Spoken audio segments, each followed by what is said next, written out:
Kwa majina naitwa Athmani Zuberi Mwesongo, ni mdau na mtumiaji wa bandari zetu za Tanzania.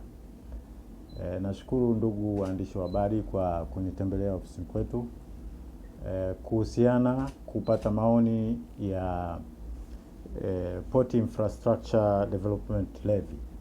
Kiujumla, bandari ni biashara ambayo kubwa kwa sasa, hasa kwa nchi nyingi ambazo zina spidi ya maendeleo kubwa. Tukichukulia mfano wenzetu wa Singapore na ile bandari kubwa zaidi Ulaya ya Rotterdam, wamefanya vitu vingi katika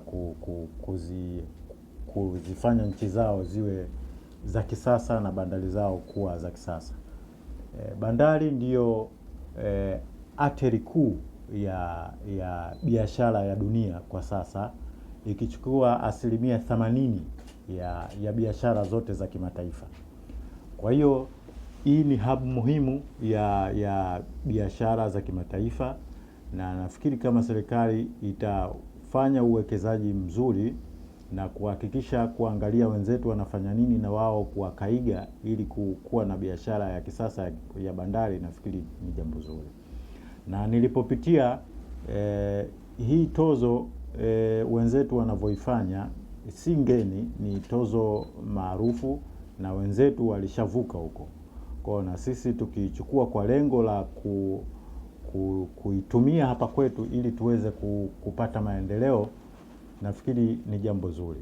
Lakini kikubwa wale ambao wanasimamia kitengo hiki waweze kuwa waadilifu na watoe mwongozo au watoe taarifa nini kinafanyika kwa kila baada ya muda gani kupitia tozo hii mpya. Katika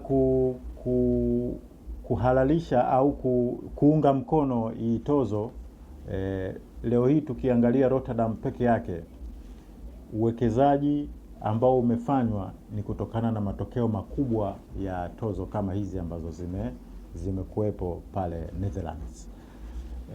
Leo hii tozo hii imeweza kusaidia kuimodernize ile port ya Rotterdam na kuhakikisha kwamba kuna kuwa na ya uwezo wao wa kuendelea kuihudumia ile port.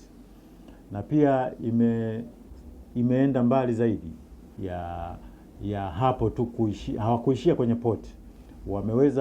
Tozo zile zimeweza kusaidia katika infrastructure ya mambo mengine makubwa ya nchi yao, ikiwemo katika elimu, mazingira na pia katika masuala ya michezo. Leo hii chukulia mfano mmoja, kama ingekuwa vipi biashara zetu au bidhaa zetu zingekuwa zinaingia kupitia ndege, ingekuwa ni gharama kubwa sana. Lakini meli, mzigo mmoja tu ambao uko kwenye container moja inaweza ikawa sawa na mzigo mzima ambao unapakiwa kwenye ndege.